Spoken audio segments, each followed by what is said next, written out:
Bismillahirrahmanirrahim. Innalhamdalillah nahmaduhu wa nasta'inuhu wa nastaghfiruh wa na'udzu billahi min syururi anfusina wa sayyiati a'malina. Man yahdihillahu fala mudilla lahu wa man yudlilhu fala hadiya lahu. Asyhadu an la ilaha illallah wahdahu la syarika lahu wa asyhadu anna Muhammadan abduhu wa rasuluh. Usikum wa iyaya awlan bittaqwallah faqad fazal muttaqun. كما قال الله تعالى في القرآن الكريم بعد أعوذ بالله من الشيطان الرجيم يا أيها الذين آمنوا اتقوا الله حق تقاته ولا تموتن إلا وأنتم مسلمون. السلام عليكم ورحمة الله وبركاته. Inshallah, to all the sisters, let us begin the day with the morning dua. Bismillahirrahmanirrahim. Alhamdulillahi Rabbil Alamin. Allahumma salli ala Muhammad wa ala ali Muhammad kama sallaita ala Ibrahim wa ala ali Ibrahim innaka hamidun majid. Allahumma bika asbahna wa bika amsayna wa bika nahya wa bika namut wa ilaikan nusyur. Bismillahirrahmanirrahim. La yadurru ma'asmihi syai'un fil ardi wala fis sama'i wa huwa as-sami'ul alim. Raditu billahi rabba wa bil islami dina wa bi Muhammadin nabiyya. Allahumma zidni ilman nafi'a wa rizqan tayyiba wa amalan mutaqabbala. Ya muqallibal qulub thabbit qulubana ala dinik wa ala ta'atik. Allahumma adkhilna jannatak wa ajirna minan nar. Rabbana atina fid dunya hasanah wa fil akhirati hasanah wa qina azaban nar. Wa sallallahu ala Muhammad wa ala alihi wa sahbihi ajma'in. Alhamdulillahi Rabbil Alamin. Amin ya Rabbil Alamin. We never fail to ask Allah subhanahu wa ta'ala to make us among the people, wa alaikum salam wa rahmatullah wa barakatuh, who always remember Allah Rabbil Alamin in good time, in bad time, when we are together with people, when we are alone especially. We try to make sure that we always remember Allah Rabbul Alamin. Remembering Allah, to all the sisters, is like preparing ourselves. And that's why the first dua that we have been reciting, Allahumma bika asbahna wa bika amsayna wa bika nahya wa bika namut wa ilaykan nusyur.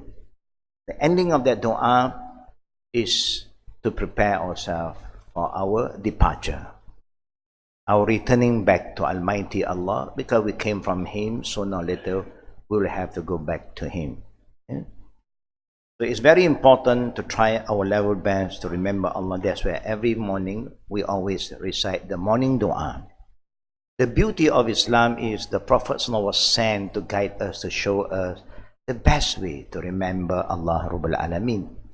We don't have to create our own way of remembering Allah. Just follow. Follow what the Prophet have taught us. Then you see, at the end of the day, there's a lot of blessing. Because no dua or no zikr that is greater and more powerful than what the Prophet have taught us.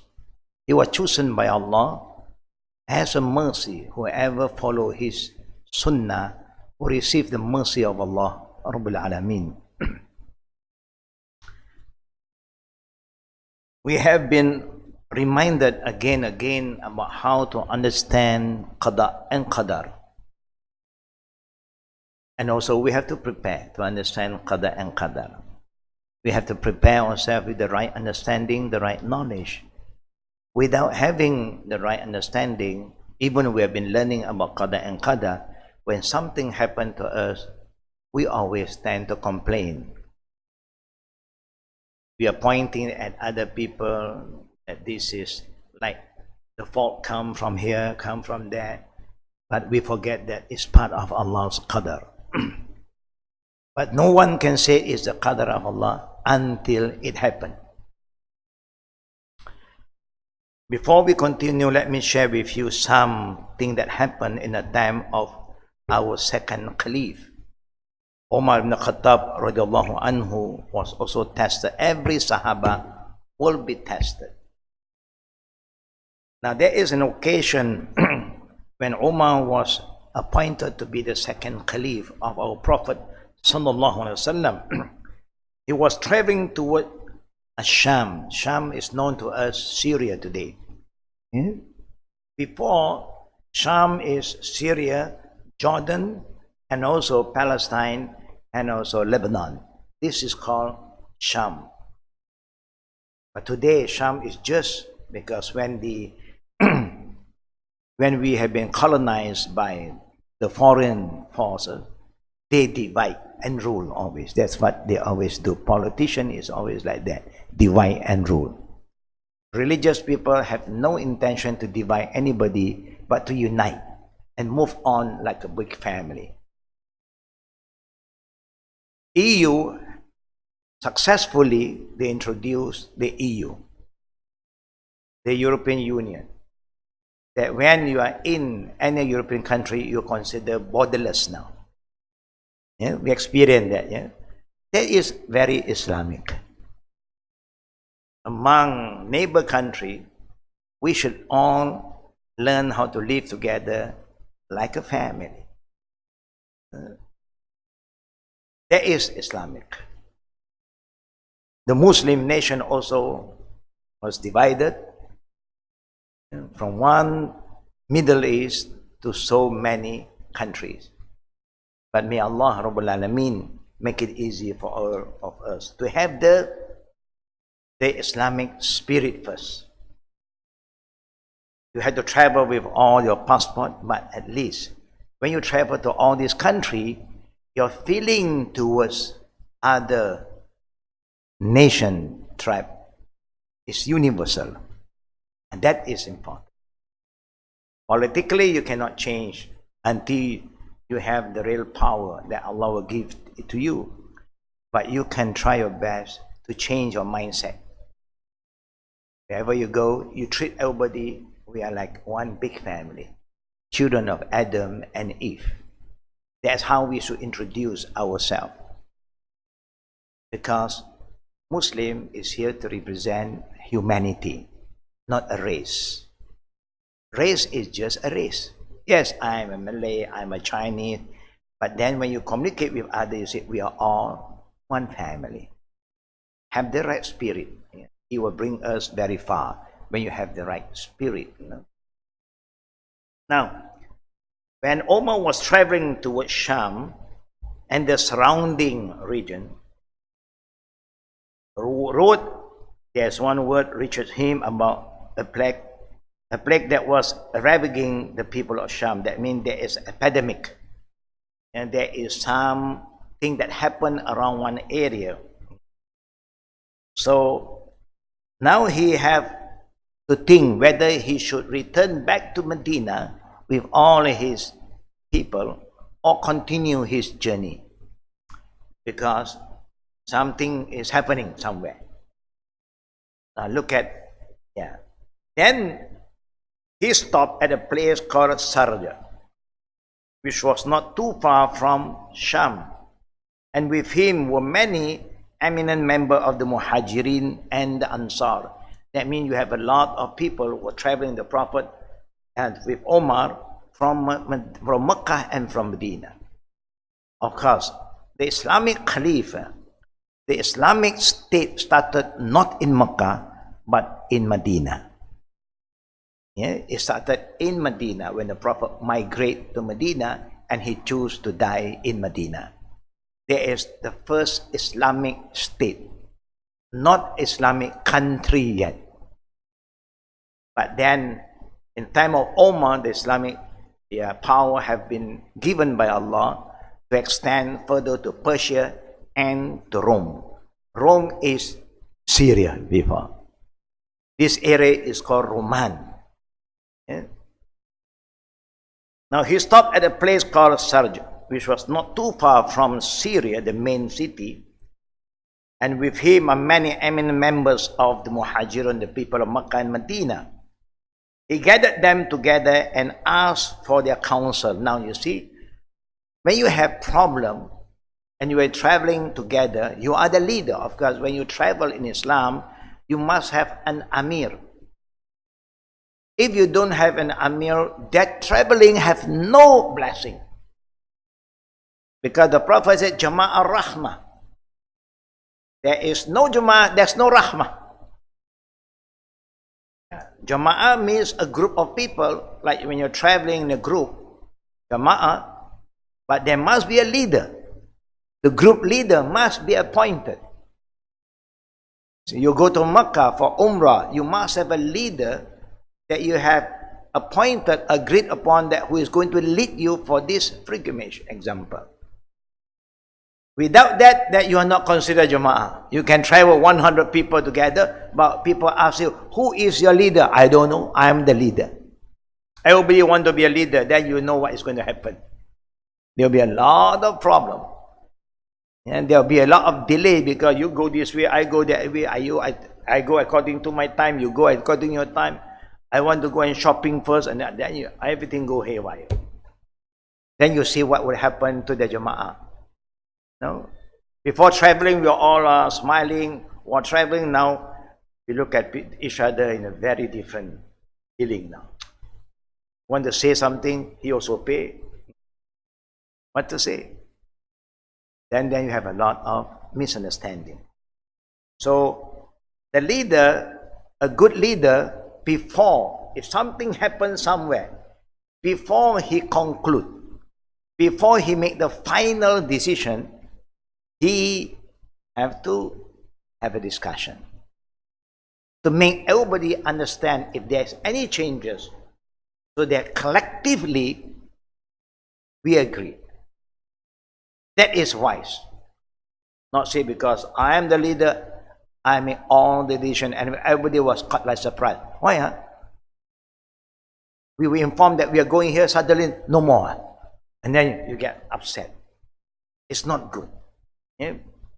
So when he asked them to discuss this matter, he said, should he continue onward or return back to Medina? They disagreed among themselves, and this will happen. They will disagree.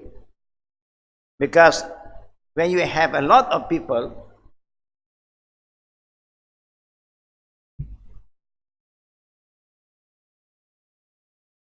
thank you to my wife, yeah. Alhamdulillah. Now, we come back to, when you ask for, call for a discussion, you must have an open mind. It is not a discussion when you have a mindset and you call everybody, come, let us sit down together, and then I have decided, and there's no discussion. The Islamic adab, when you want to discuss, you call with an open mind. Mushawarah. There must be a chairman. Chairman will be the leader. And then now the chairman, I'm showing you this, a very important thing. Sooner or later we are going to conduct maybe gathering, discussion. You must know how to handle. There is adab in discussion. You call everybody among the important figure now. You are going to start. To start the discussion is good to have manners. Manners means you must learn how to respect each other's opinion. And whoever wants to give an opinion, you must be responsible to your opinion. You cannot say, I just give my opinions. If you follow, I'm busy, I cannot. I have no time. No. If you have no dedication, no commitment, don't give any opinion. Just keep quiet. When you want to give an opinion, mean you have something in your mind, and then you may know how to implement it. Not just lip service. So you start to explain to them the adab of mushwarat. The leader will be given the final say. That means you must respect the leader, the amir who conduct the musyawarat. You must honor him. If you appointed him to be a chairperson and you always disagree, no respect. Okay? Now, when the leader asks for opinion, remember, opinion or proposal or suggestion, remember this. He is asking for your opinion, your suggestion, your proposal, not making any conclusion yet. Okay? So you start. Okay, one, any opinion? Oh, my opinion is this. Then you must present it nicely so that everybody hear your suggestion. Oh, okay. Okay, finish. Second, I have no opinion. Okay, no problem. Third, I disagreed with the first one. I think we should do this. You cannot do that. We didn't ask you to agree or disagree. We asked you for our opinion. Remember this, Adam.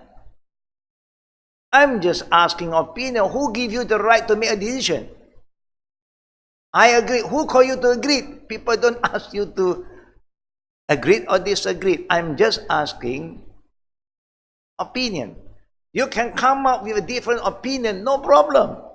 My opinion about this is so. And my reasoning is A, B, C, D, E, F. Third one, I support this opinion, no problem. Because you feel, okay, I support. Support you can, disagree cannot. Understand that? Okay. Why? Because we are all here together for a good cause to discuss. We don't want, before the chairman conclude, now you have bad feeling now. Why he disagreed with me? And then the other, I disagreed with that. No. I didn't ask for any kind of agreement to agree or not. I just asked opinion. No opinion, fine. Got opinion, present it nicely.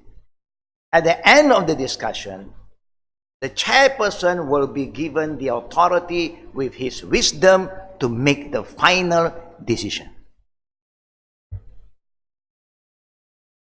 And whatever he decides, then everybody must accept. So it happened when he make that decision, he go according to your opinion, B opinion. But the other opinion don't seem to be accepted by the chairman. How do you feel? If you give an opinion, your opinion being accepted, how do you feel? Yeah? Feel good. How do you feel when your opinion was not being accepted? Okay, being human, when you're talking about human. Now, in Islam, you don't have this kind of concept, policy, majority is right. Vote for majority? No. That is not the Islamic way. And then you can lobby already. Outside can lobby already. You support saya. No. Nothing to support, tak support. You can give your opinion. You must trust the leader, the Amir. Now, the Amir decides, so happen. His conclusion go according to your opinion. You know how you should feel? You know how you should feel? How you should respond deep in your heart? Yeah? How should you respond? You fear Allah. Oh Allah, I hope that when they implement, when this opinion has been accepted, it will not bring any bad response, any negative impact. Because you do not know. Do not know yet. At this point, your opinion is so good, but you implement environment change, time change, it may end up with some kind of destruction. Sometimes. For those who have given their opinion and not been accepted, how do you feel? You should be happy. Alhamdulillah. You know, that should be the right spirit. You have play your role. You have give some opinion, and it's Alhamdulillah. So whatever they decide, we will all support. No more second meeting. We have a problem today. After first meeting, you have another mini meeting. No, tak setuju lah, you know. Why the chairman decide like that? No. You must have that trust. Because this is just opinion. No one knows what's going to happen. That's why Allah said, when you have a meeting, what is been decided by the Amir, by the chairperson, fatawakkal Allah. Everybody work together and have faith in Allah. Tawakkal. But normally when your opinion is not accepted, I don't want to have anything to do. Can you come? I'm busy. Can you spend some time? I'm sorry, you know, I'm very busy. I got this, I got A, B, C, D to do. These are the sign of we have some sickness in our heart. The sign of nifaq. Very bad. A lot of people don't understand this adab. Nifaq means munafiq. That is very dangerous. Now you are going to sabotage. Now you're going to talk and whisper here and there and create unrest. And this is what really happened among all of us. That adab is a very basic adab in the manner of discussion. But after we act upon it collectively, everybody put their energy support, then something happened. You can have another discussion, no more. And present it back. The situation have changed. And then you can even do another, make another decision, no problem. There is Qada and Qadr. This is what Qada and Qadr is. Now, they have different opinion. Some say to Omar, we left on a mission for the sake of Allah. So do not let this plague or epidemic prevent you from completing your mission. Ya Amirul Mu'minin. Our intention is to go. Let's go. Don't let all these things stop you. It's a good opinion. Normal people like you and me, oh, it's true. Our intention is go. We want to travel to Europe, everything planned, halfway already. Of course, when you're in the plane, you can call plane pilot, return back. The pilot will not do this to you. You have to go already. There's a different situation.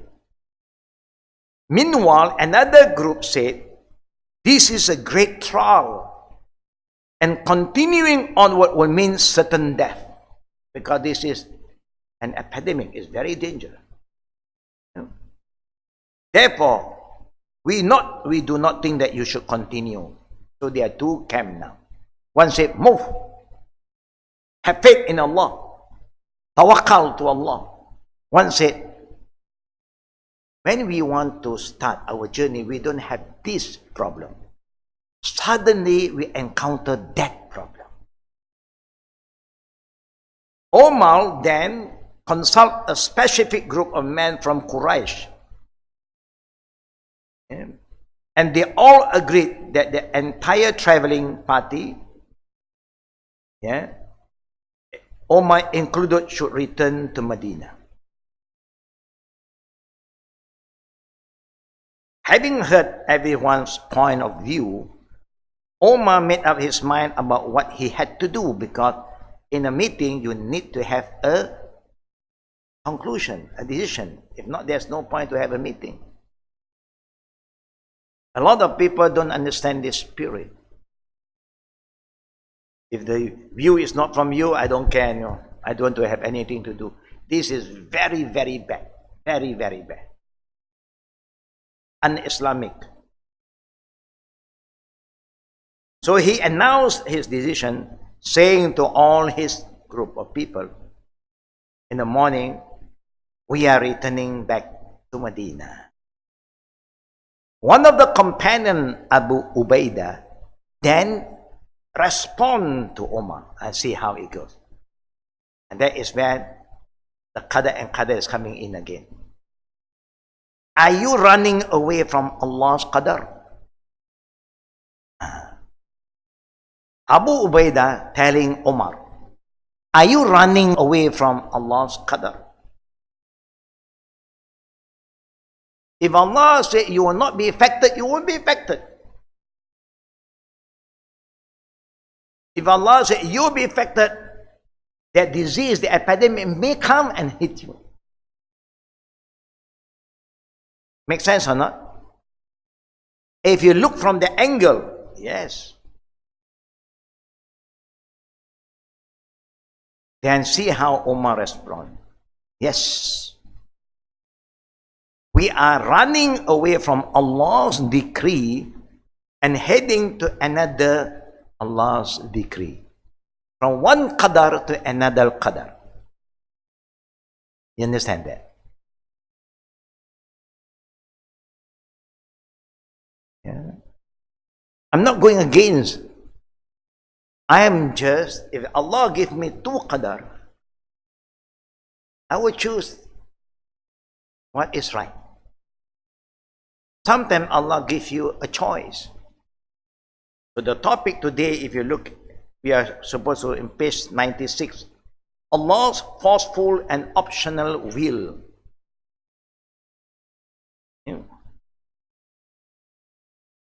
Then Omar respond.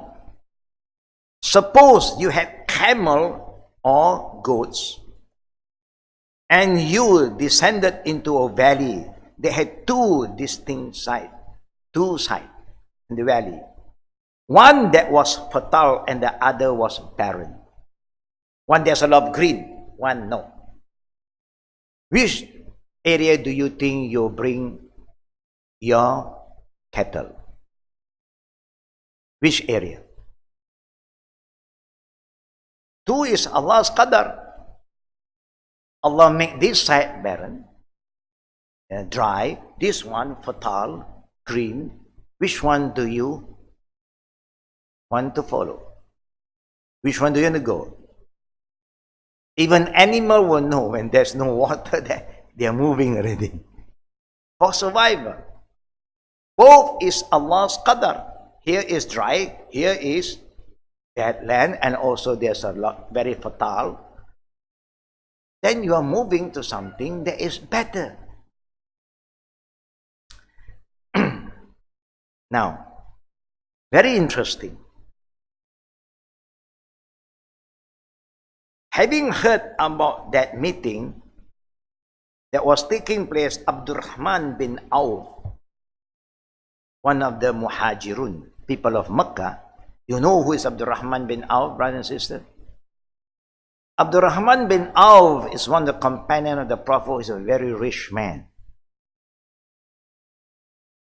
And he keep on donating, giving everything for the sake of Allah.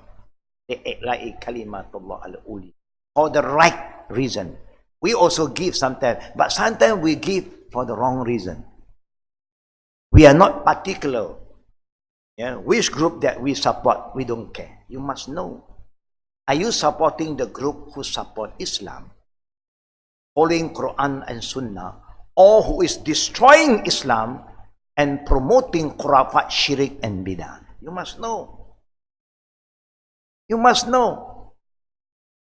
Even to build masjid, what kind of masjid you want to build? Who is going to run that masjid? You must know. That's why in the time of the Prophet, there are two types of masjid. Masjid al-Taqwa, Allah said, go in, pray, be together with the people. Another masjid, Masjid Diral, in the Quran, in Surah Tawbah. And that mosque, Allah said, don't ever go in and pray. Forbidden, even under the name of masjid. Why? It's the same name, masjid and masjid. Here, taqwa is dirar.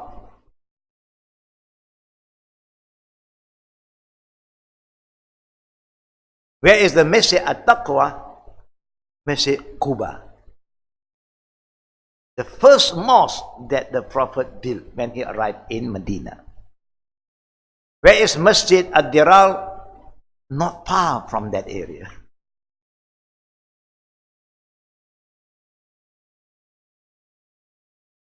See, under the same name, masjid, but you must know which one Allah accept, which one Allah reject. The same thing, and Abdurrahman bin Auf different.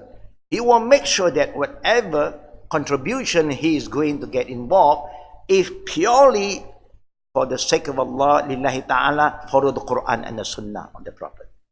Sallallahu Alaihi Wasallam.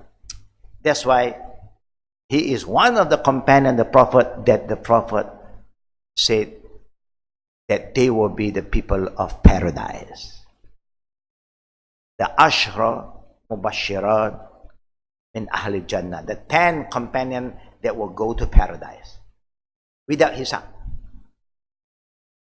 Allahu Akbar. So Abdurrahman bin Auf approached Umar and the other and said, verily indeed, the Prophet ﷺ has said, because he remembered this saying,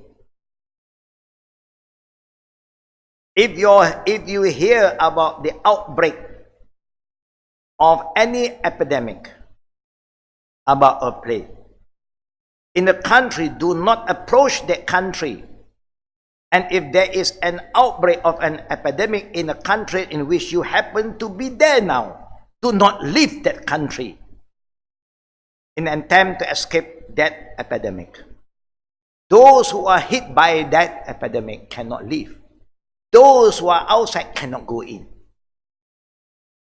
Why? This is bad qada. There is good. You stay in your place and let them face the problem. May Allah reward them. Maybe the epidemic will die off with the will of Allah Rabbul Alamin. If not, like what is happening today is not new. What happens if you go to Africa sometime when there's an epidemic, you see they are going to stop you. They quarantine you for one. This kind of value came from Omar time. And our Prophet have informed us how to face this situation. Just an example. We must know what to do, when to go in, when you are not supposed to go in. When they are fighting, war is going on, and you are not an army, you should not go in. You leave it to the authority there first. When things have settled down, they welcome you, and then you can go in with whatever mission. Help the children, help the sick one. But when the thing is still fighting, you go in, you are killing yourself. And you don't blame anybody. Qada and Qadr is just an example. Let's go back to the book now, 96. Yeah? 96. Page 96. Good. Allah's forceful and optional will two meaning for will kuasa, his wish. If Allah will this, he can say be and it's be. Khalas. Allah's will and some other synonymous terms are used in the Quran and Sunnah in two different senses. In one case, they refer to Allah's forceful will that must be prevail. For example, Allah said, Innama amruhu iza arada shay'an an yaqula lahu kun fayakun. This is the most powerful verses of Allah. Only two letters, Kaf and Nun. Kaf and Nun.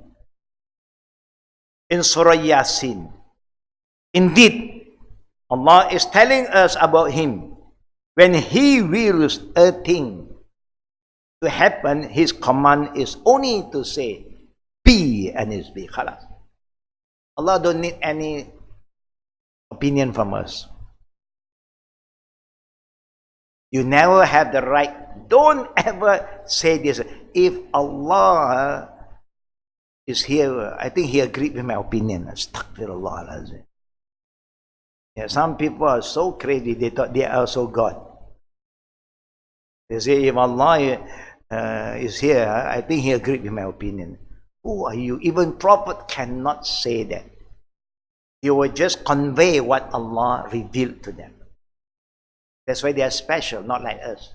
We are not special because we put a lot of our opinion. Majority of us have a lot of opinion. When food is concerned, no problem, you have choices. I want spicy, I want sweety, I want sour, tom yum. There is a different category. And because everybody has their own taste. You know? When you come to the truth, no one have the right to go against Allah's choice. In other case, they refer to what Allah recommends for us to do. For example, Allah said, يُرِيدُ اللَّهُ بِكُمُ الْيُسْرَ وَلَا يُرِيدُ بِكُمُ الْعُسْرَ. Allah intends for you ease and does not intend for you hardship.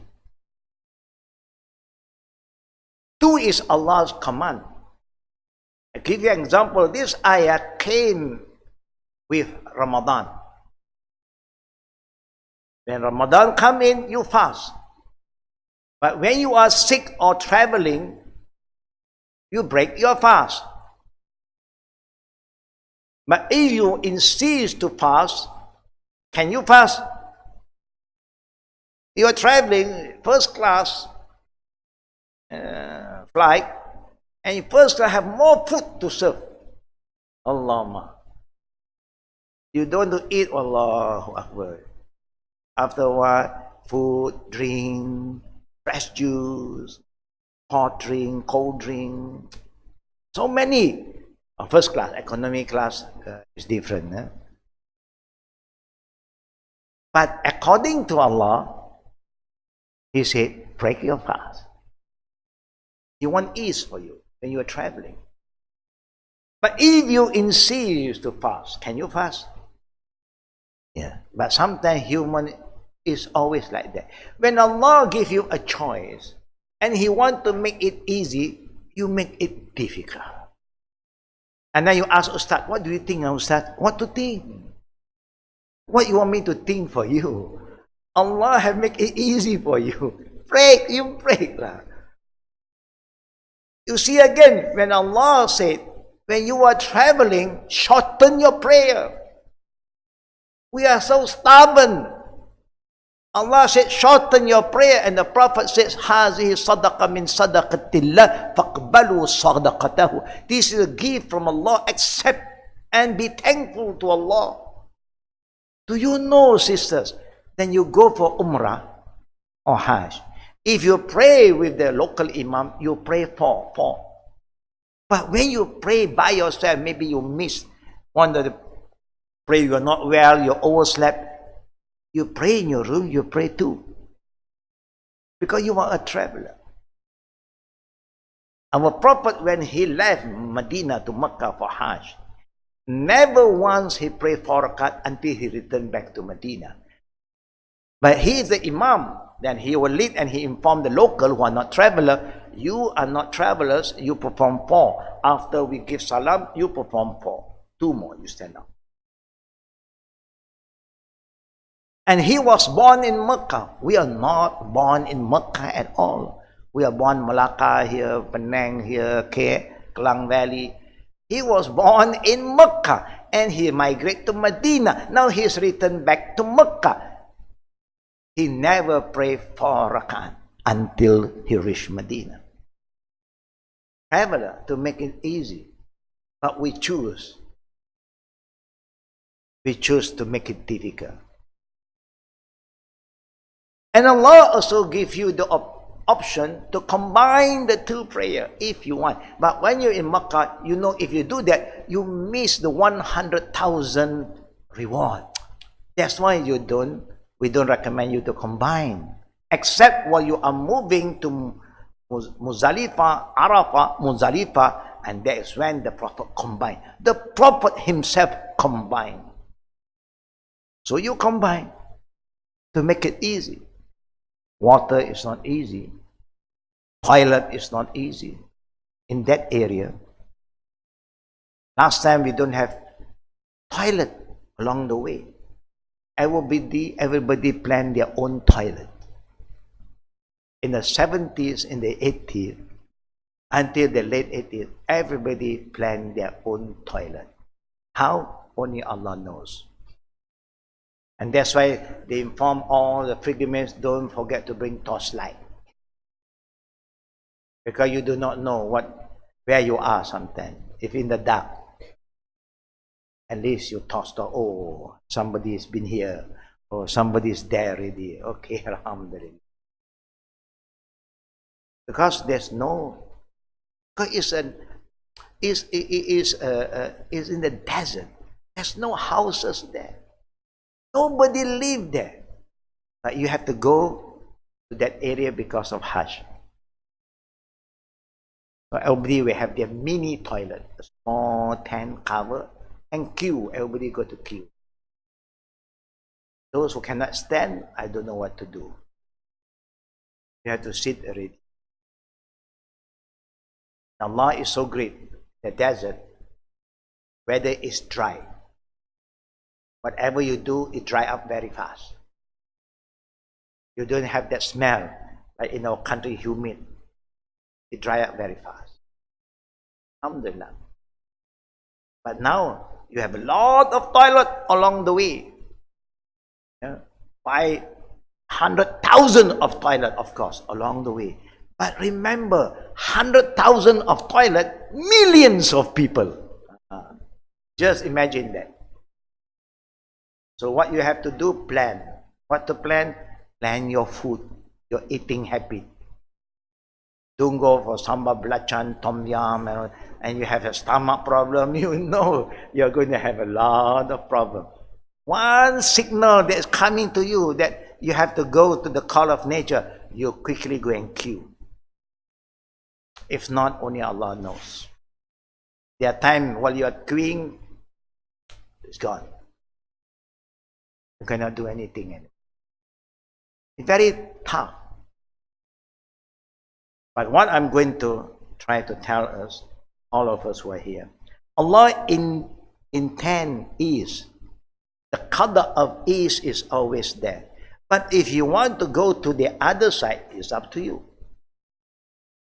While you are traveling, do you know that even if you are not traveling, after taking wudu, when your feet is dry, you can wear socks, khuf, and then you don't have to take it out anymore. And when you are traveling, you can keep on wiping on your socks 3 days, 3 nights.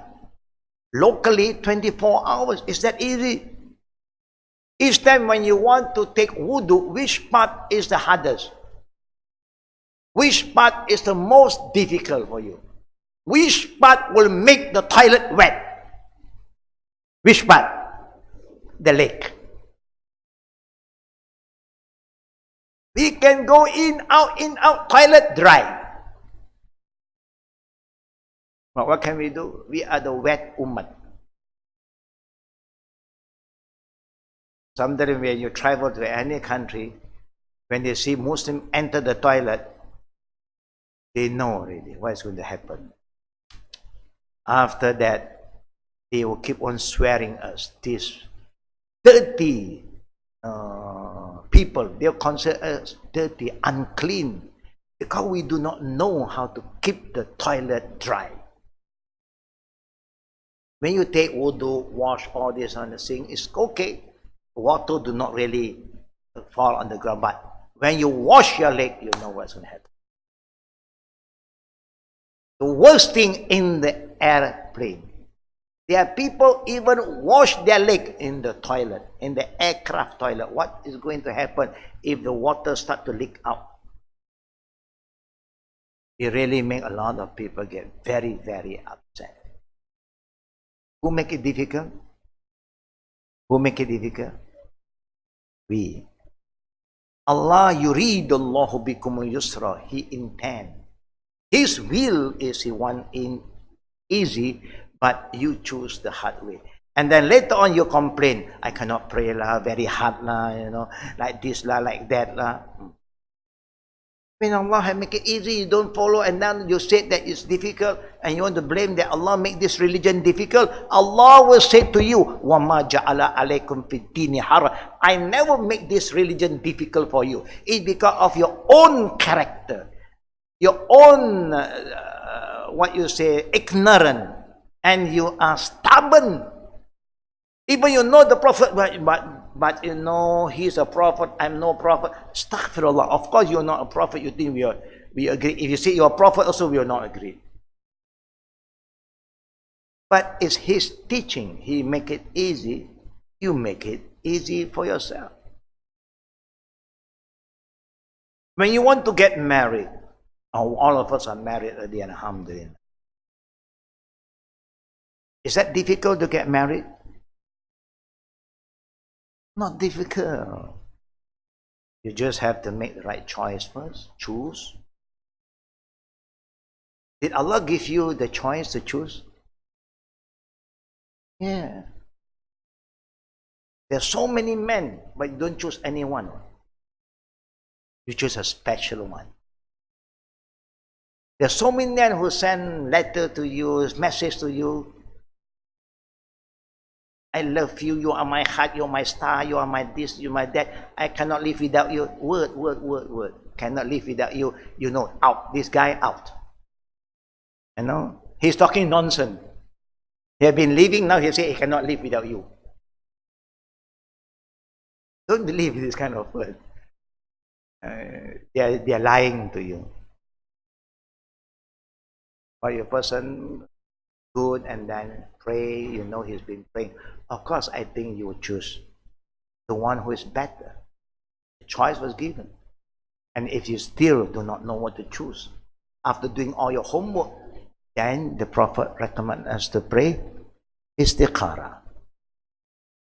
And istikhara, after you make your homework, check everything, you are still confused, only Allah knows the inner side of the person, not us. Then you must have faith in Allah, and your prayer is so important. Oh Allah, if he or she is good for my religion, I am a Muslim, I'm a practicing Muslim, I wear hijab. If this man is good for my religion, he will support me, he will encourage me, he will motivate me, he will be with me in Islam. If this man is good for my family, not only for me, because when you get married to a person, it's not marrying you, but you have parents. Do he respect your parents? You may have children, be a widow. Do he accept your children? Then only you ask if it's good for me. My religion, my family, me. Then make it easy, oh Allah. Normally, when you want to get married, do you think about that? Remember when we were to get married a long time ago? Did we think about that? No. It's me, my feeling, ma. Mama don't understand, Papa don't understand. Nobody understands. But if you can just listen for a while, get some idea, let them help you a bit, because you do not know. So we all have this mindset that love is blind. You cannot see the other side now. When your mothers know that he's not a good guy, he's so good, Mama, you don't know. Mama have instinct. Mama have experience already with your papa. You forgot about your mama experience. That's how you are here. And you say, Mama don't know. And then you know. You learn by yourself. You learn in the hard way.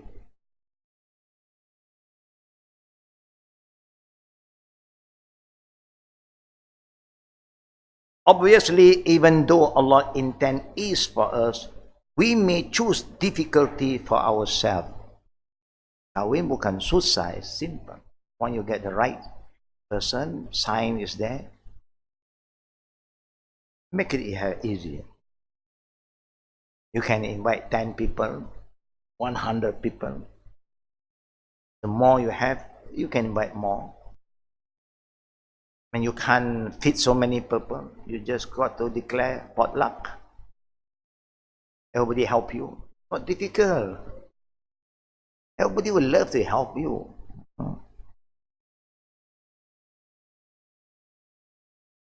Can we violate Allah's will? An important source of confusion for some people is mixing between these two cases.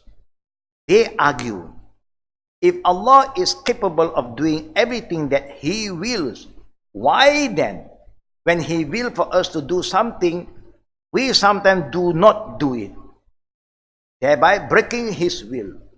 Likewise, if Allah hates disbelief and sinning, why does He allow them to happen among His creation? Sometimes we had this argument. If He is so powerful, why He give us the option? That is why Allah said that we are the best creation. He created us. He can just command you to do anything, don't you to give you the free will, but He gives us one important thing in our life: the freedom of choice. So that you don't blame God after that. We are human. He gives us the intellectual to differentiate what is good, what is bad, to know what is right, what is wrong. So that you cannot say, I was not given a choice, oh Allah. You cannot say that. Allah has said, this ayah is known to majority of us. We memorize this ayah. قُلِ اللَّهُمَّ مَالِكَ الْمُلْقِ تُؤْتِ الْمُلْقَ مَنْ تَشَاءُ وَتَنْزِعُ مُلْقَ مِمَّنْ تَشَاءُ وَتُعِزُّ مَنْ تَشَاءُ وَتُذِلُّ مَنْ تَشَاءُ. All the power belongs to Allah. But He has given you the power. He empowers us. And He can take back the power if you misuse the power. And it's proven in history. When He gave you the power, the authority, you misuse the authority, He will take it back. You will overthrow. It's Allah's will. Because you cause a lot of harm to others. I give you the power, the authority, so that you be a good leader, you be just to others, you develop, you help to develop. You don't destroy, but you become destructive. You become greedy. You don't care. Today's world is always like that. Politicians don't think for you. They think for themselves.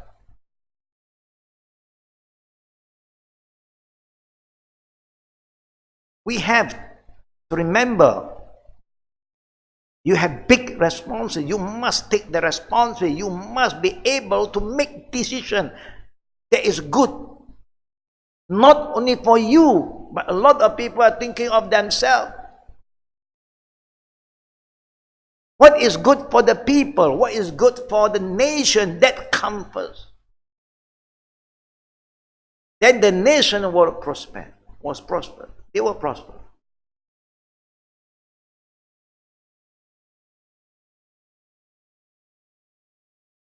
Now, what is the answer? Number one, the word will and is synonym in the following tables sometimes means Allah forceful will. This type is usually described by the scholar as Qadr, forceful will, or the Qawni will, that means follow the Sunnatullah. There are some is follow the Sunnatullah, there one is up to Allah, absolute power. Yeah. Example, when you are sick, Allah can cure you immediately if you want. But the Sunnatullah also is there. Look for medication.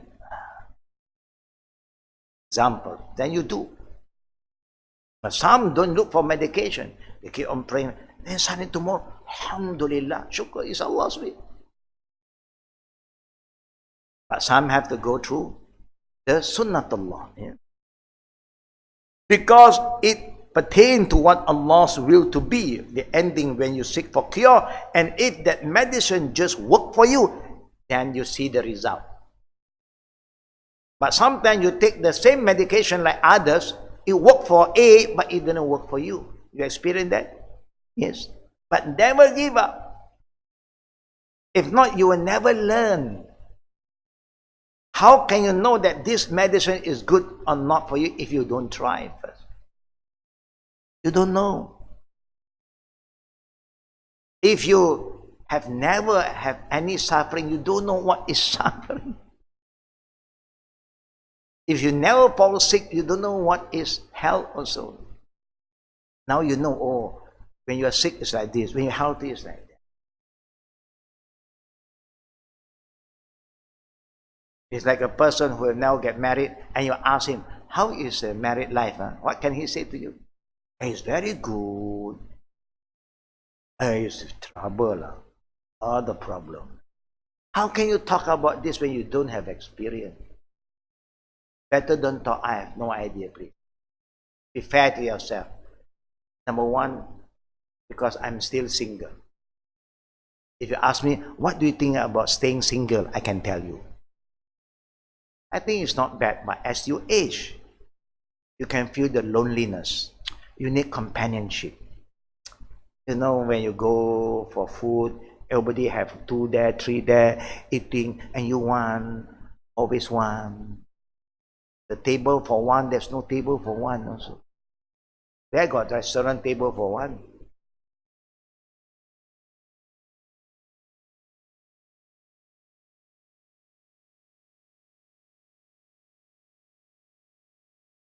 Number two, in other instances, the word will and its synonym means a command or recommendation from Allah to us, leaving us a choice to obey or reject. Hey, He wants you to pray. You want to pray or not? He did not force you. He wants you to fast. You want to fast or not? It's up to you. He wants you to contribute, donate, infaq, sadaqah. Do you want or not? Up to you. But if you don't want, then you don't blame Him. I'm offering my favor. I'm opening my door of mercy. I open the gate of paradise. Like the woman, the Prophet said, in Eid prayer. In Eid prayer, where all women will be there, the Prophet focused on the woman. There are times he only focused for women. Even the man is around, but this khutbah is directing to women. Oh, you woman, give sadaqah, contribute for the religion of Allah. Why? Because majority, we have a lot of problem inside. We love so many things. Woman, do you love things? What is the thing you love most? What is the thing that you love most? If you have children, your children. Other than that, do you love yourself a lot too? Oh yes. That's why you see your little face and you spend so much. You have this cream, that cream, this color, that color, so many technique color. because you're a colorful, very colorful person. Just cream, you have so many cream. See, the market is your cream. The men only eat ice cream. They enjoy ice cream, other thing they don't. You know. That's why you see the market for beauty is always woman. True or not? And we love to keep ourselves look good. Allah knows.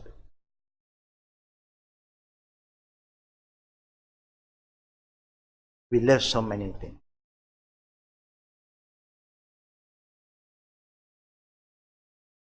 Omar said one day, I like the quote Omar said.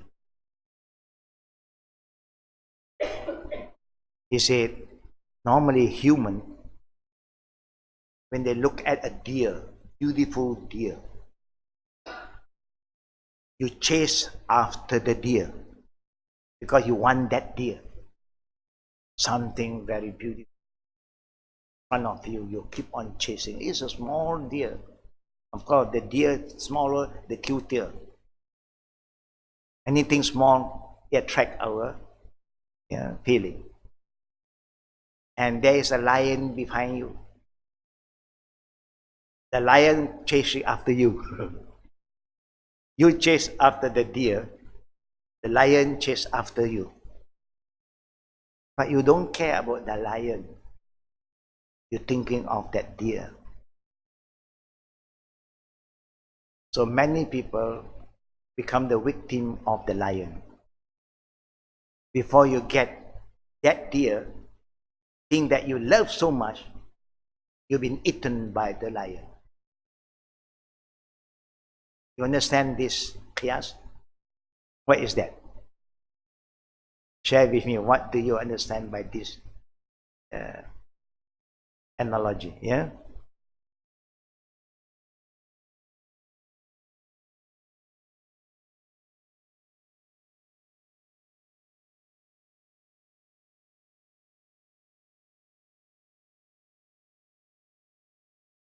Lion is known as a very fierceful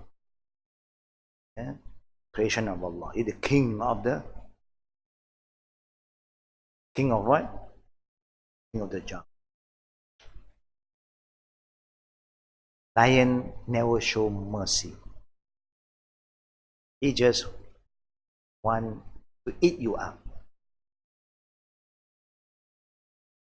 The qiyas, the symbolic of this is that this world is like the deer. It's something very small to the sight of Allah, very meaningless. To Allah is nothing. It's a small thing. This dunya is nothing to Allah. That lion is the angel of death. You keep on chasing dunya, dunya, dunya. You forget the angel of death is coming, coming closer and closer to you. That's why the Prophet said to the lady, you know the lady love a lot of dunya. We men also love dunya, but I think you love dunya more than us. Because you have more things to wear than us. More things to decorate. There's nothing wrong, Islam do allow. But that's why the Prophet gave sadaqah. Gave sadaqah. Do you know why you have this problem? Because your heart loves dunya more than anything else. Sometimes you love dunya more than your husband. You don't come home, never mind. Dunya come. Salary must come. Send money. Give me the credit card. Never mind, you have a good husband who spend on you, no problem. Our heart is not well, not wise. We are not like Khadija. We are not like Rumaisa. We are not like who is the first lady who died as a Shahida? Sumayya, the mother of Amr. The first woman who died for Allah. So the Prophet said, give sadaqah. Why? Because Dawu, the Prophet said, Dawu mardakum bis sadaqah. Cure your sickness. Heal yourself. Save yourself by giving sadaqah.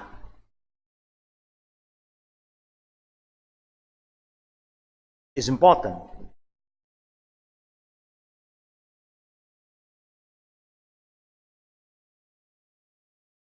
Now, Allah ordains certain religious obligation that He loves for us to do.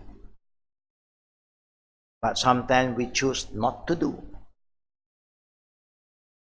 Number 3, if we disobey or reject a command or recommendation from Allah, this does not mean that we broke Allah's will. Rather, it means that Allah will for us to do so, which is then in agreement with His overlaying plan and wisdom. And sometimes it happens in that way. Do Adam purposely want to eat the forbidden fruit? No. But sometimes Allah has His unique plan. He allows us to disobey Him, and then He opened the door of mercy and repentance, and showing us that He is so merciful, so forgiving. If not, then how can you ask forgiveness? If you think you're always right, then you become very arrogant. There are a lot of people who always think they are right. They are right, even they are wrong, I'm still right. Do you have these people around you sometimes? They never admit they are wrong. Why? Because Allah keep on giving them a lot of things, and then they're overconfident, become proud, arrogant. Yeah, it's a test. Just learn how to be humble. Don't be judgmental. Don't keep on pinpointing and others. Forget about yourself. Look into yourself. Look into your family. Before you look at others and talk so big about yourself. Be humble to yourself is better.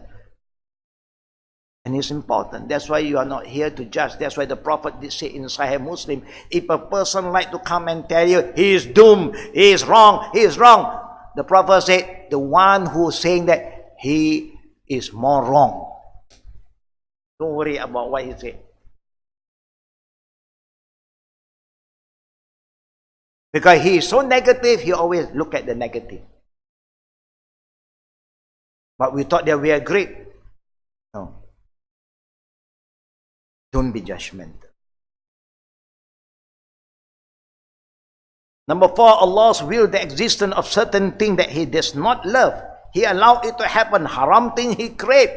He don't like the haram thing, but He created the haram thing. He give us the intelligence, the knowledge to produce wine. Allah never make wine. He make all the fruits. And then it's up to you. You want to have juices, fruit juice, okay. Later on, it become a liquor. Later on, it can become a vinegar. It's up to you. What is the most oldest profession in this world? Ancient profession. Yeah. The good one, there's many. The bad one,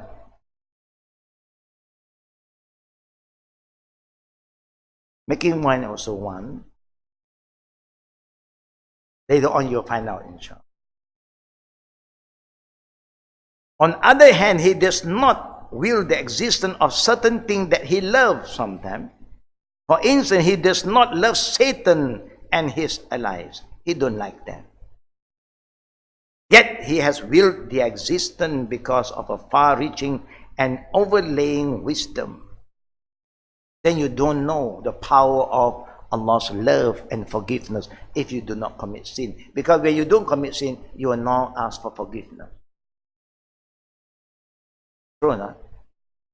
You don't know what is forgiveness. Why must I forgiveness? I don't make anything wrong.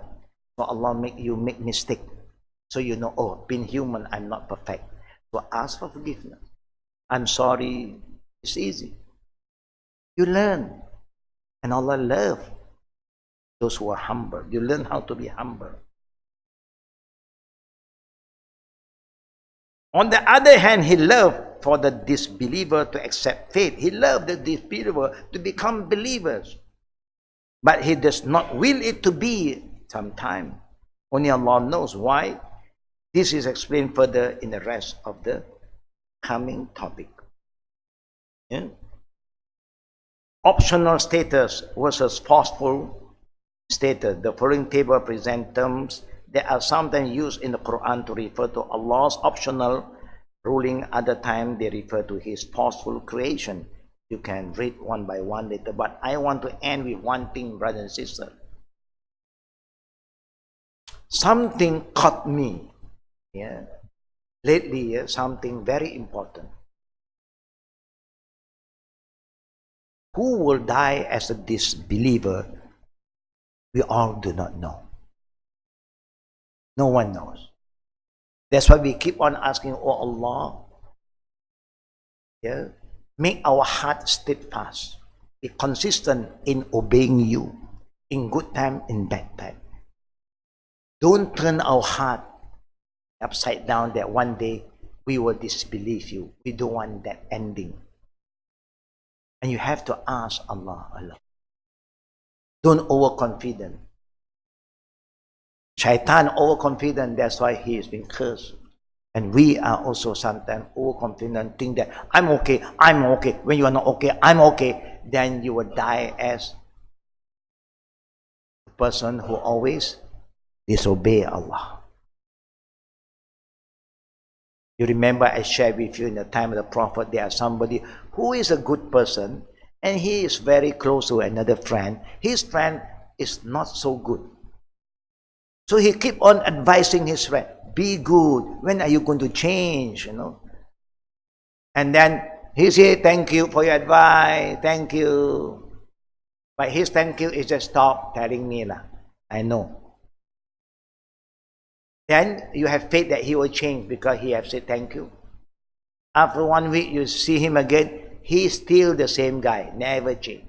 You keep on talking to him, then oh, thank you, I will do. Give me time.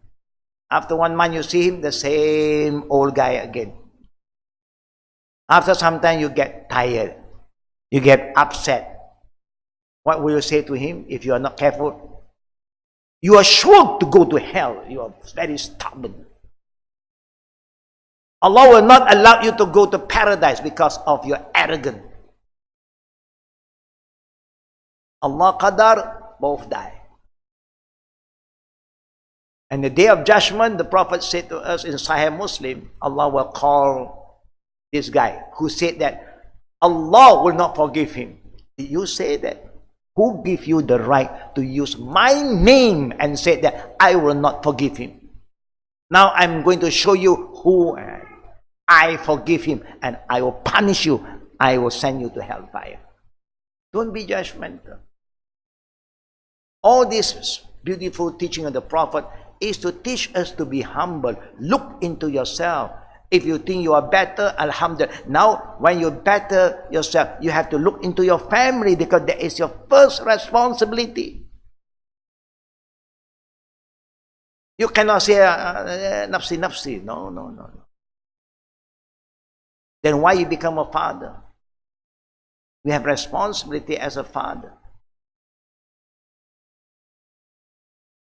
You have a responsibility as a husband to make sure your wife also become a believer. Now, one thing that caught me lately is that for those who have good friends or their family are not yet Muslim, never give up hope on them.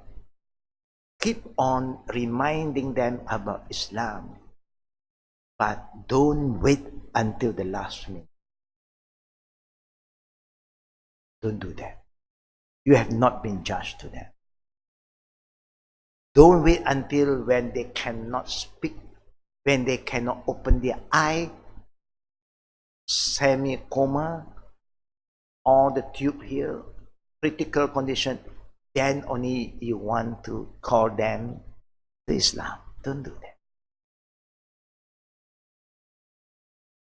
maybe you can save them. But in a critical condition, it's more difficult. Now, if they cannot open their eye, they cannot see what you write, even they know how to read.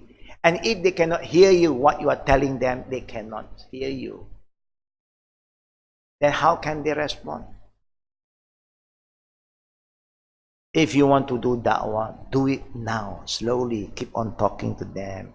Mama, Papa, my brother, my sisters, what do you think about Islam? Talk to them. Who will ordain that they will die as a disbeliever? Only Allah knows. We don't know. But don't give up hope. You have a responsibility. And this is a very, very good thing for you to do. If you manage to make them Muslim Shahada, and before they end their life, they should Ashhadu an la ilaha illallah wa ashhadu anna Muhammad Rasulullah. You have the right to make one prayer that the Prophet prayed for them.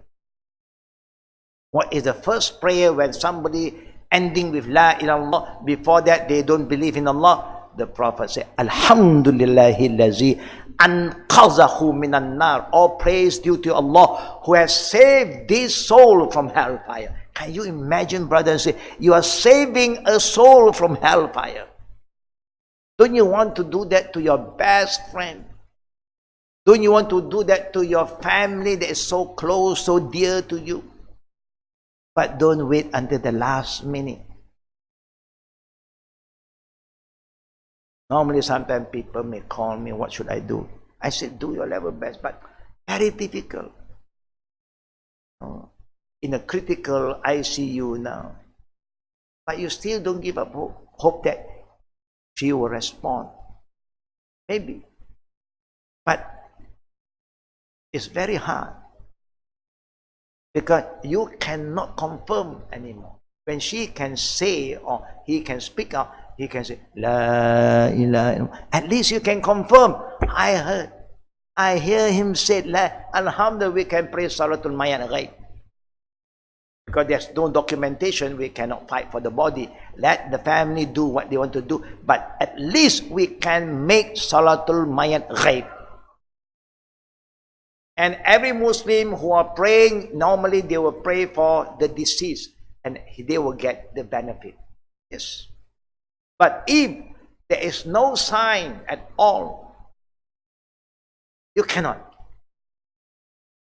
Like Abu Talib, the Prophet was calling him, but he had been calling him earlier. When he was healthy until when he was sick, but he can still hear the prophets. And he know who is Muhammad. And Prophet Muhammad said, just say La ilallah. Just do that, my uncle. You love me. I love you so much. Now you have Abu Jahal again. I want to jambut. No. Then he said to Muhammad, no. And that's why the verses was revealed. For Abu Talib, a verse was revealed. And Allah said to Prophet Muhammad sallallahu alaihi wasallam, "Innaka la tahdi man ahbabta, walakinna Allah yahdi man yasha." You don't give guidance to whom you love. I am the one who gives guidance. But you try. Your duty is to try. That's all. But if you don't try, you remember what Allah said in Surah Al-Baqarah, وَكَذَلِكَ جَعَلْنَكُمْ أُمَّةً وَسَطًا لِتَكُونَ شُهَدَاءَ عَلَى النَّاسِ وَيَكُونَ الرَّسُولُ عَلَيْكُمْ شَهِيدًا. We created you, the ummah of the Prophet, as the wasat ummah. Wasat, the middle ummah, where you are responsible to mankind, not only to you yourself, not only to your family, but to human being, nas. And the Prophet who was sent as a mercy to mankind will be responsible to you. He will ask you in the day of judgment, have you conveyed the message of Islam that you have learned even one ayah from me? Have you said even one? I think you have memorized more than one ayat, more than one surah. True or not? Have you conveyed Al-Fatiha to your friend? Tell them what is Fatiha. You have memorized, recite Fatiha for years in, year out, thousands of them. Qul huwallahu ahad. Have you shared this Qul huwallahu to your friend? Hey, brother, sister, we are close friends. Hey, do you know what is this Qul huwallahu ahad? I don't know now. I tell you, yeah.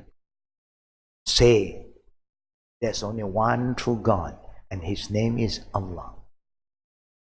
And Allah do not depend on any one of us. Everything depends on Him. Allahu Samad, lam yalid wa lam yulad. He's not been born, neither He is a father to anybody. He is by Himself. And nothing is equal to Allah. He's not something being created. He's a creator. Make them understand. You don't know how to make them understand. Bring them to see a chit-chat. People love to chit-chat.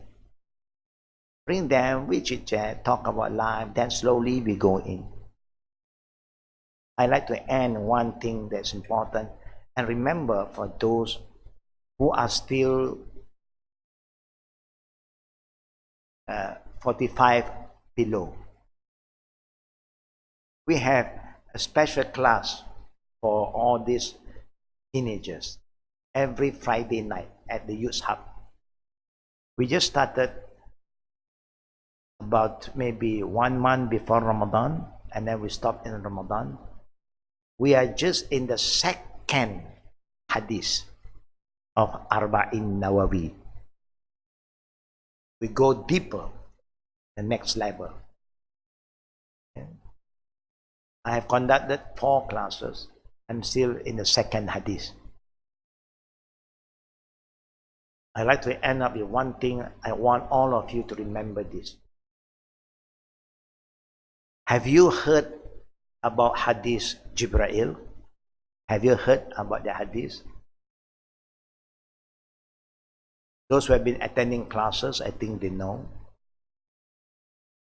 The Hadith Jibreel is something happened before the Prophet passed away.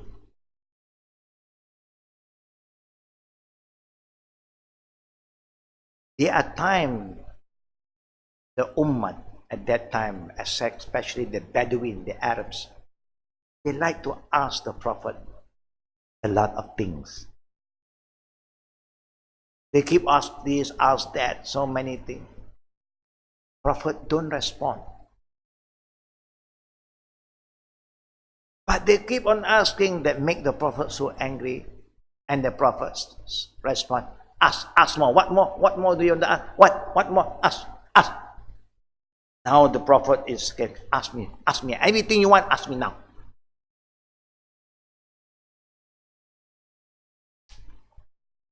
When the Prophet responds in that manner, they know that the Prophet is upset.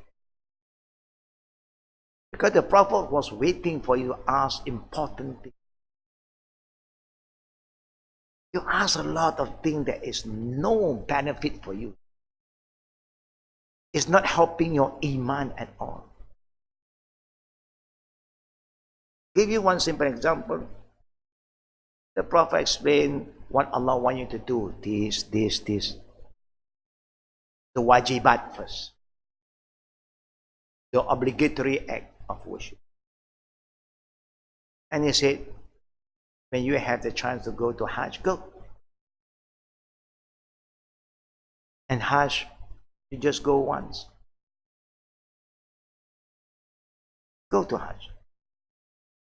They keep on, must we go to Hajj every year? We fast every year. We pray every day. We give zakat every year. Must we go to Hajj every year? The Prophet never responded. Later on the Prophet, if I say yes, every one of you must go to Mecca every year.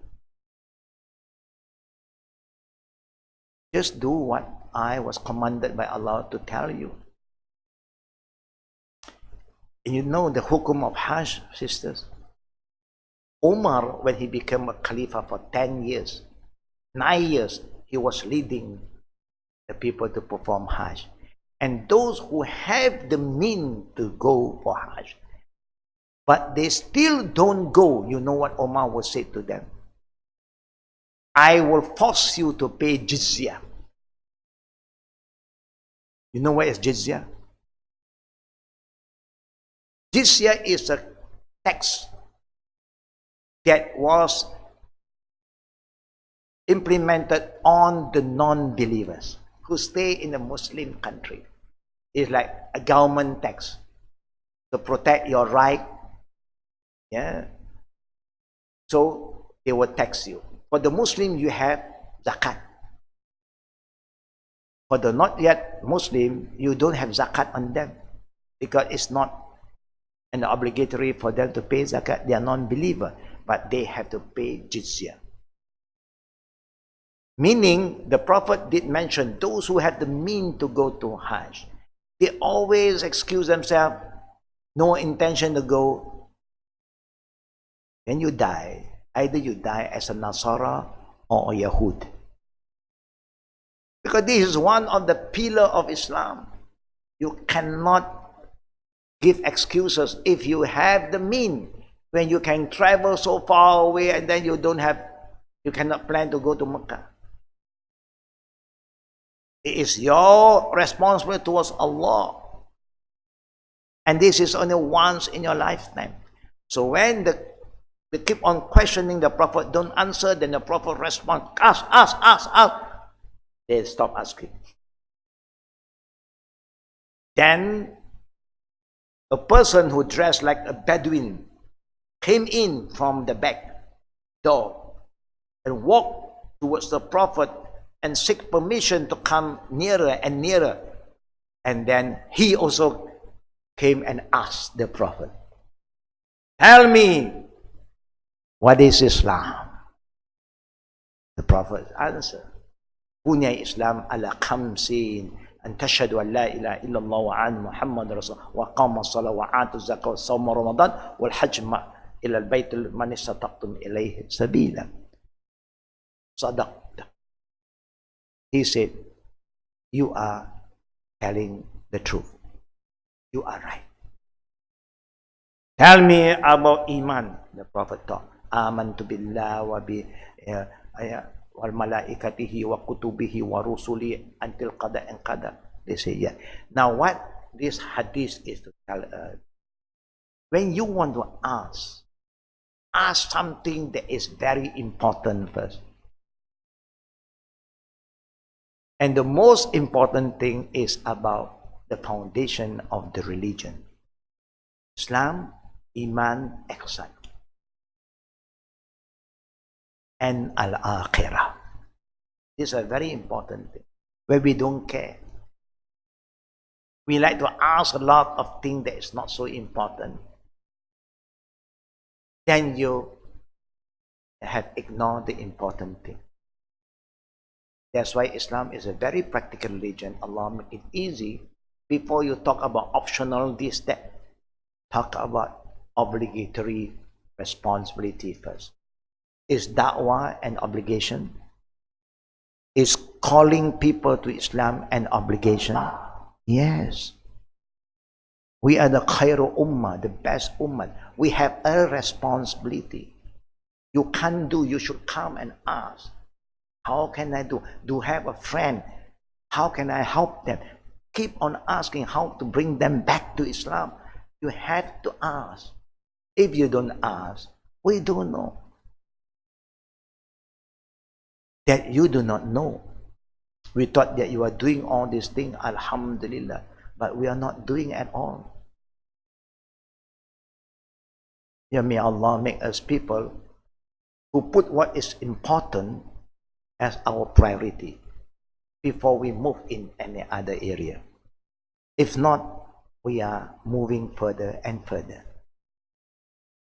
We learn, but not important. The important thing we fail to implement. Yeah, Allah said, ثُمَّ لَتُسْأَلُنَّ يَوْمَئِذٍ عَنِ النَّعِيمِ. Remember, the day when you go back to Allah, everything Allah will ask you about what He has given you. The knowledge that you have, He's going to ask you, what do you do with the knowledge? The money that he give you, what do you do with your money? Everything he's going to ask you. The age that he have given you, the energy he's going to, what do you do with that when you are young? What do you do when you are able to do this? What are you doing with that? I give you everything in return. You only do for yourself. You forget that you also have another responsibility to convey the message of Allah. And may Allah make us among the people who are proactive. Many things you can do. That's why Al-Qadim organized activities Saturday for reaching to the rivers, helping them, to the not yet Muslim, and we have follow-up program. The youths have all the different kind of program. Everybody can participate. You can send your children, motivate them to participate. That's how we move together. May Allah make it easy. Amin. Now we open for Q&A. Fatafaddal. Any question from the sisters? Mike, please pass the mic.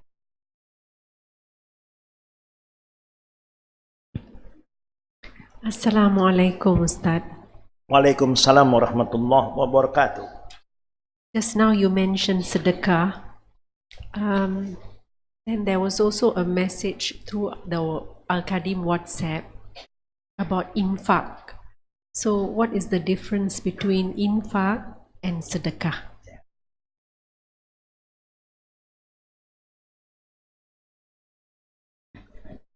Between infaq and sadaqah have the same meaning, but Allah prefer to use the term infaq. Wa anfiqu ma razaqnakum. Allah prefer to use, because sadaqah, infaq means something very good, very pure. Sadaqah sometimes will follow up with something that is not good.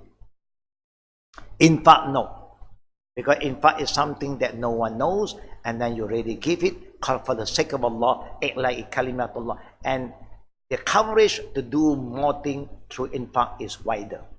Where sadaqah, sometimes even the Quran said there are people who give sadaqah and follow up with command, follow up with talking about what they have done, and then Allah said it's just like, no, Allah give a qiyas is like, it's like the dust, yeah, on the marble, and then when the rain come or the wind come, it blow it out.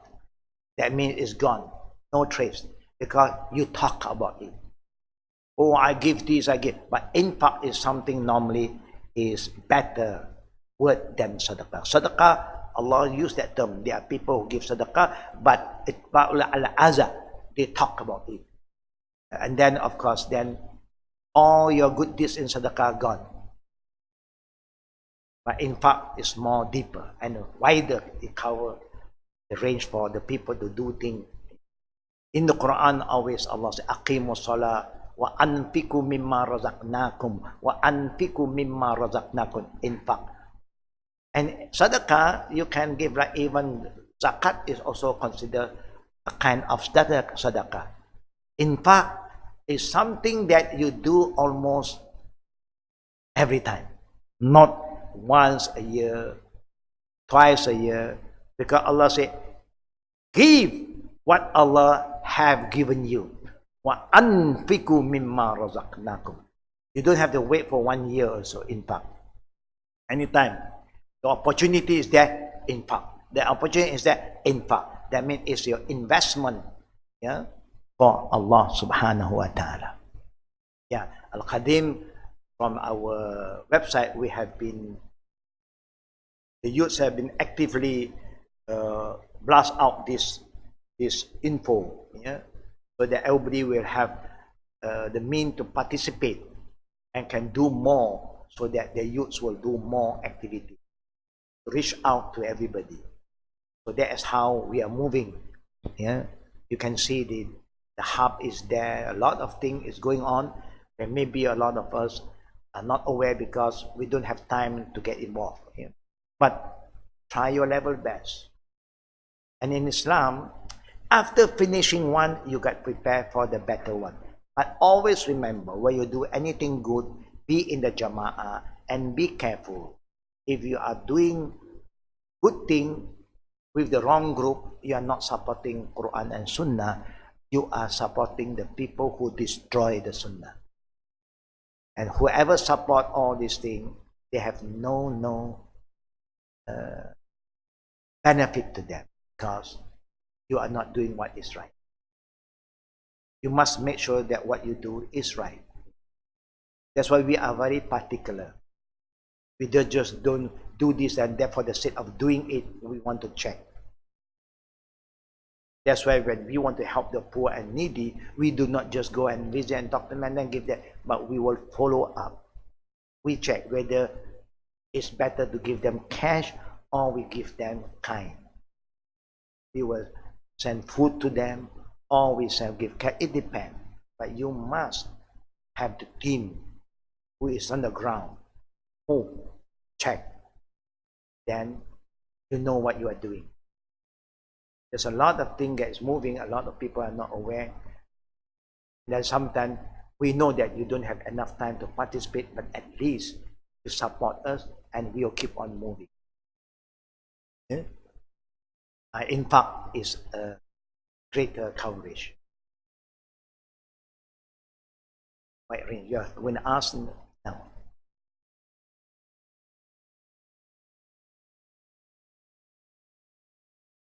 Pass to the one behind, the sister now.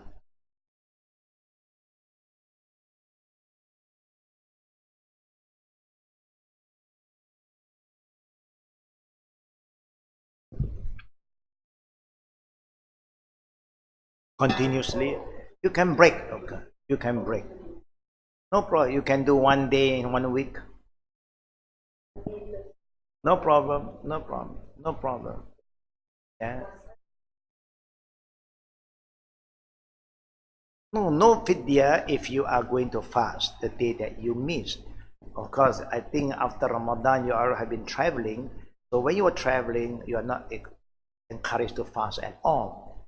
Yeah, so you can just start to fast again, but try to fast as soon as possible, because anything that you owe Allah, try your best to do it faster, because we do not know what is going to happen to us tomorrow. So it's good to do it, be hesitant on that. Yeah. Now, Sheikh Hussain, I want to ask question. If Allah is so merciful, I wonder why Allah created hell in the perspective of I learned that hidayah come from Allah. correct. If Allah is so merciful, why Allah doesn't give hidayah for those kind people? I have a lot of Christian friend who is very kind. I have many Christian friend who is believe in Allah, but the son of Allah as well. My point here is, if Allah is so merciful, why Allah make it difficult for the journey of people? I mean, I get what you said, that Allah want us to learn because Allah is very forgiving.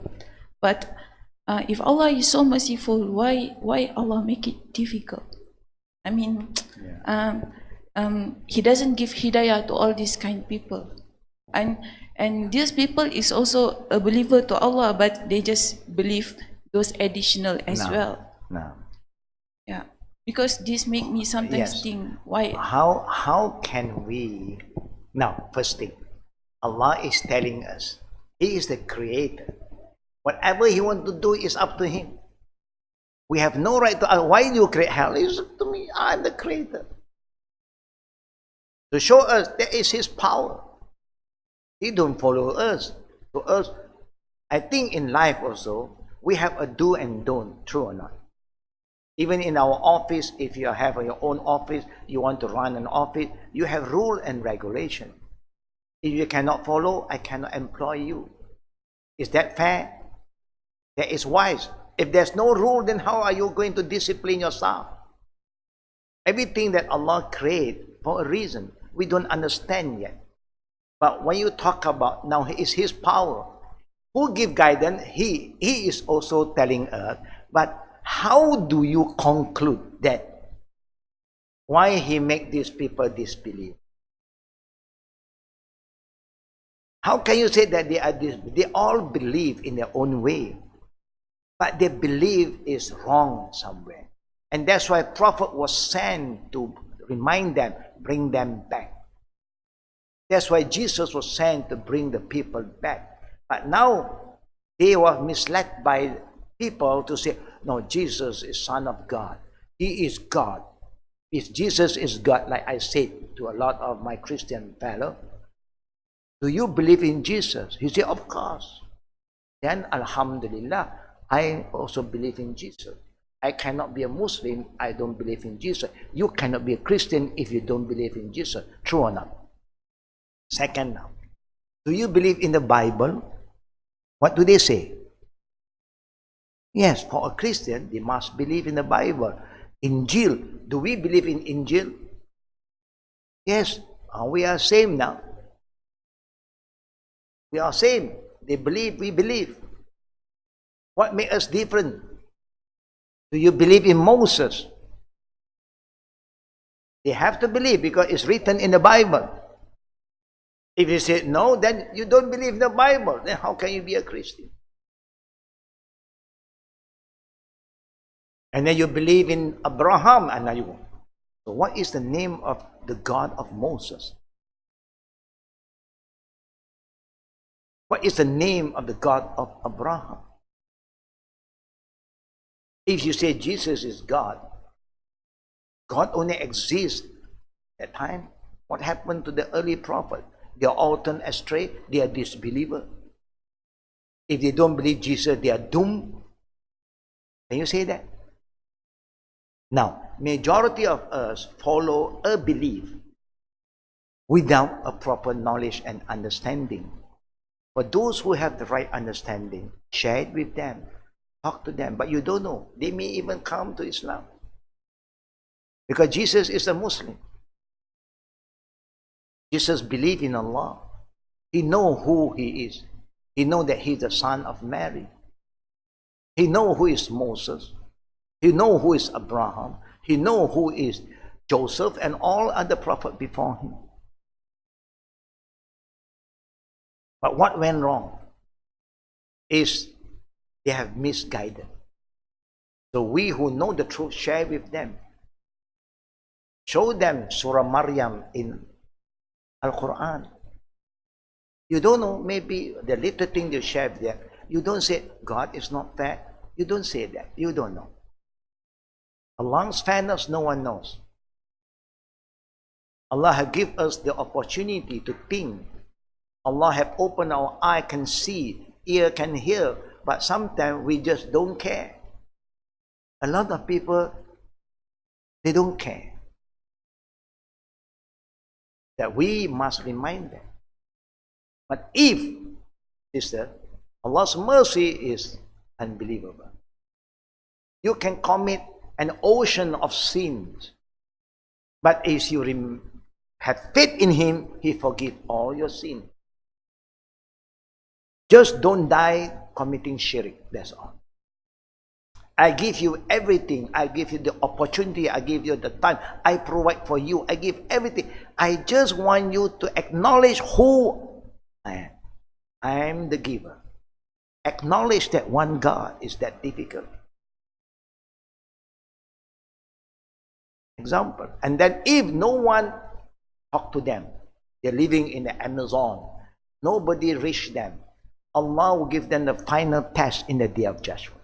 Don't worry. That one Allah will handle them directly.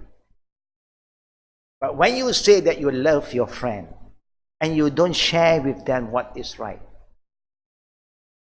then you will be responsible for that. I don't think they appreciate your love in the day of judgment. If you share, you don't know. Now we love our sibling. Do you keep on reminding them if they make mistake? Yes. Parents keep on reminding us for what? Because we still make mistake. So we as a human who believe in Allah must always try our best to remind each other, to call people, to invite them back to God. And His mercy is unbelievable. No one can have the mercy of Allah. No one. For us, people hurt us 1, 2 times, khalas. I don't want to have anything to do with him. Tak ada maaf bagimu. That is us, but Allah's mercy is overwhelming. But don't take that for granted. That I can do anything I like. In this world, if people keep on forgiving you, keep on reminding you don't care, you don't care, you don't care. So people give you a warning so that you take it seriously.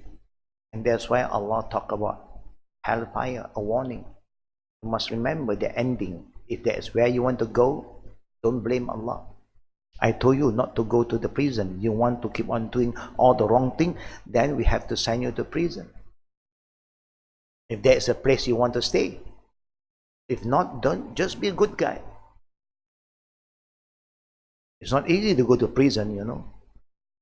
It's not easy. Do you think it's easy to do the wrong thing? No. But we still want to do. It's because of our weaknesses. And that's why Allah always call the people who are stronger to get close to the weak one. Be among the good people so the good people will help you. If you know that you are weak, then be among the people who are stronger than you. They can help you better.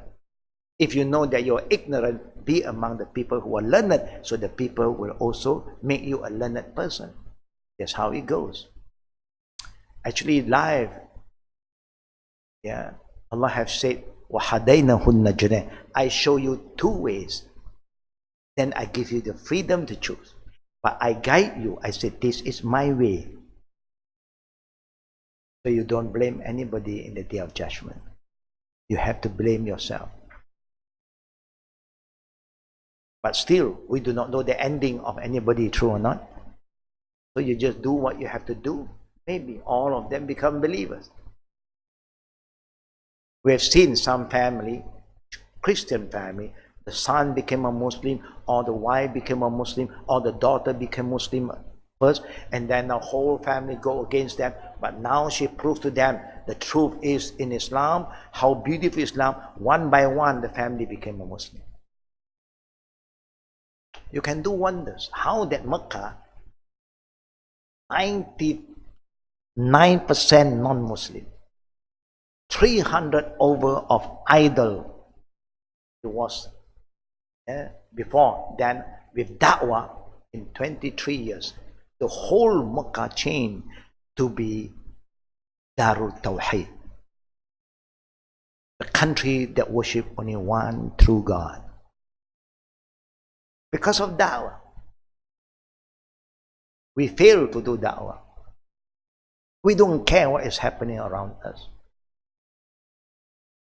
That is our problem. But we can still do something now. Are proactive, come forward, follow up with us, ask us what is the thing that we can guide you. Even the first Monday night of the month, last Monday, I have a special class on this. That is in Bahasa. How to reach out to the non-believer. Monday, the first Monday of the month. I have all these activities going on, but a lot of people are not aware. Maybe you are busy and you don't know what is more important. I know everybody have their own activities, but I organize this one, and that's why it's hard for me to travel sometimes, because night I have, Saturday now I have, Sunday I have classes, Friday night I have classes, tonight I also have my classes. So almost, I have activities. I think you all have more holiday than me. You have more free time than me. But I just try whatever Allah have given me, the knowledge, I do not want to keep it. I talk to my youths, I said, if I die, all the wisdom, knowledge that Allah gave me is going with me. If you don't pick it up now, you will regret. And whatever I can share with you, it's not like other people. I don't know that everybody have their own experience. Knowledge, the good knowledge, the wisdom will die off because good people die. So when we are still alive, when you have the opportunity to come forward, be proactive, come forward, ask. And may Allah help us. Amin. Subhanakallahumma bihamdika ashhadu an la ilaha illa anta astaghfiruka wa atubu ilaik. Sister, don't forget, if anybody who are active into